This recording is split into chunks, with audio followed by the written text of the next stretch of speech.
Hello friends, मैं doctor Satendra Tanwar.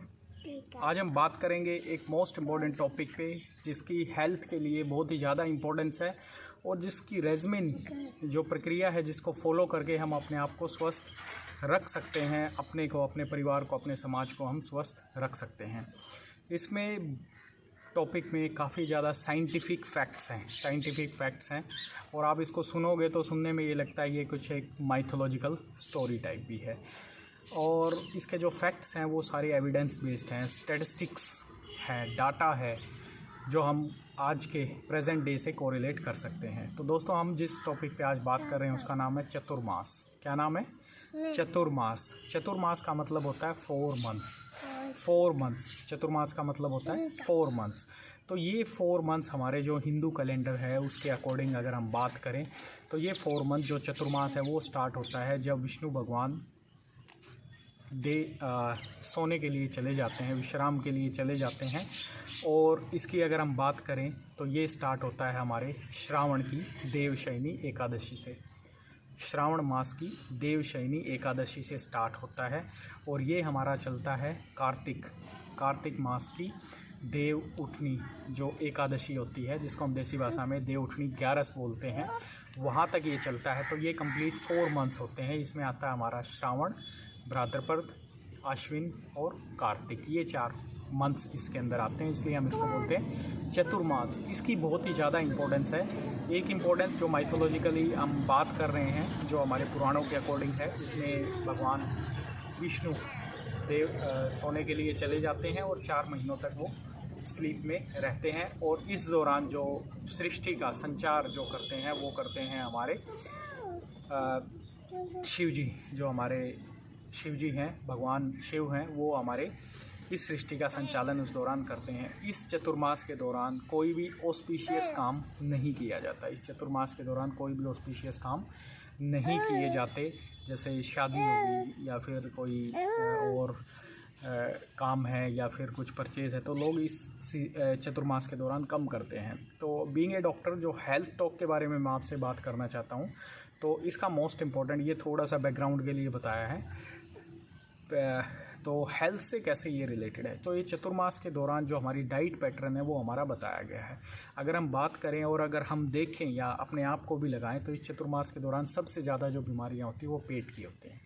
सबसे ज़्यादा प्रॉब्लम जो पेट की होती हैं उसमें एक्यूट गैस्ट्रोएंटराइटिस आ गया, एक्यूट एंट्राइटिस आ गया, एक्यूट गैस्ट्राइटिस आ गया, ठीक है, परसिस्टिंग वॉमिटिंग आ गया, इंडाइजेशन आ गया, ठीक है, इंडाइजेशन के रिलेटेड कॉन्स्टिपेशन आ गया। तो ये बीमारियां सबसे ज़्यादा होती हैं। अजीर्णा जिसको हम बोलते हैं, एक ब्रॉडली टर्म की अगर हम बात करें, अजीर्णा, इंडाइजेशन इन मंथ्स के दौरान सबसे ज़्यादा होता है। तो एक पर्टिकुलर डाइट पैटर्न इस चतुर्मास के दौरान बताया है हिंदू कैलेंडर में और वो हमें फॉलो करना चाहिए। वो हम फॉलो करके अपने और अपने परिवार को हम स्वस्थ रख सकते हैं। तो हम चतुर्मास की बात करें तो श्रावण, भाद्रपद, आश्विन, कार्तिक, ये 4 मंथ्स होते हैं। ये स्टार्ट होता है देवशयनी एकादशी से और ये ख़त्म होता है श्रावण मास की देवशयनी एकादशी से, और ये ख़त्म होता है कार्तिक मास की देव उठनी एकादशी पे ये समाप्त हो जाता है। तो ये 4 मंथ्स में हम क्या फॉलो कर सकते हैं। श्रावण मंथ की हम बात करें, आपने देखा होगा इसके दौरान, इन 4 महीनों के दौरान जो हमारा हिंदू कैलेंडर है उसमें सबसे ज़्यादा व्रत आते हैं। आपने देखा होगा काफ़ी व्रत आते हैं। इसका रीज़न यही है ताकि हम कम से कम खाना खाएं, कम से कम, या लघु आहार करें, क्योंकि जो उपवास होता है वो उपवास का साइंटिफिक रीज़न ही यही है कि हम अपने पेट को रेस्ट दें। हम भगवान को और ईश्वर को तो हम व्रत जो करते हैं प्लीज़ करते हैं उनको खुश रखने के लिए और उनकी कृपा दृष्टि अपने ऊपर बनी रहे। उसके साथ साथ जो मोस्ट इम्पोर्टेंट है, हमारे पेट को रेस्ट मिले, क्योंकि उपवास के दौरान आप क्या करते हैं, आप लाइट खाना लेते हैं या फिर आप कम भोजन करते हैं या फिर आप एक ही टाइम खाना खाते हैं या फिर आप 2 टाइम खाना खाते हैं। तो उससे क्या आपके पेट की जो इंटेस्टाइन है, जो आंतड़ियाँ हैं, उनको रेस्ट मिलता है, दे विल रेस्ट। अदरवाइज़ तो हम जब भी मिला हमने खाना खा लिया, ऐसा पैटर्न यूजुअली लाइफस्टाइल हमारी रहती है और ये सभी यूजुअली भी हम इनवाइट करते हैं बीमारियों को। तो इसके दौरान आपने देखा होगा ज़्यादा से ज़्यादा व्रत चलते हैं। तो इसका साइंटिफिक रीज़न यही है। अगर इसको आप हिस्ट्री में पीछे जाएंगे तो इसका साइंटिफिक रीज़न यही है। सेकंड मोस्ट इम्पॉर्टेंट, इसके एक डाइट पैटर्न भी हमें बताया है जिसमें एटलीस्ट 1 और 2 ही आप भोजन करें। 3 टाइम का भोजन न करें। अगर आप मेंटेन कर सकते हैं, यंग हैं तो एटलीस्ट वंस, और अदरवाइज़ ट्वाइस आप भोजन करें। कोई कॉन्ट्राइंडिकेशन नहीं है, कोई डिज़ीज़ या प्रॉब्लम नहीं है। और श्रावण मास में जब भी, जैसे इसमें डिफरेंट डाइट पैटर्न मोस्टली मैं आपको बताना चाहता हूँ।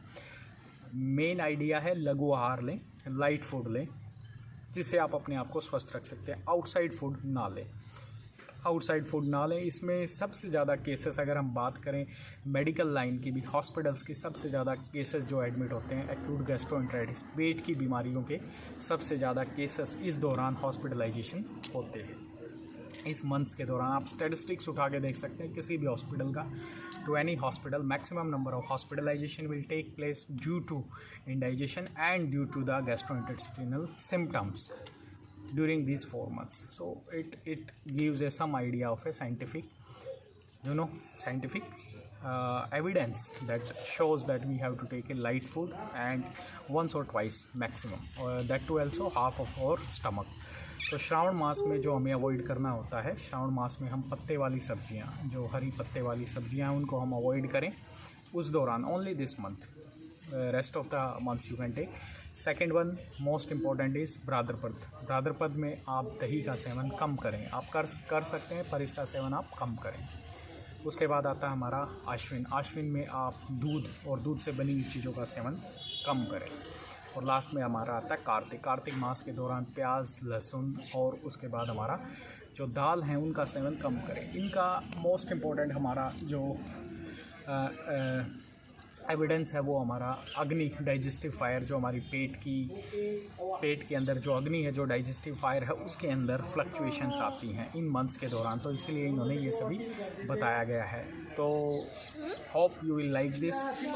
सो stay connected, enjoy and follow the Chaturmasa regimen and keep yourself, your family healthy. Thank you very much for watching this.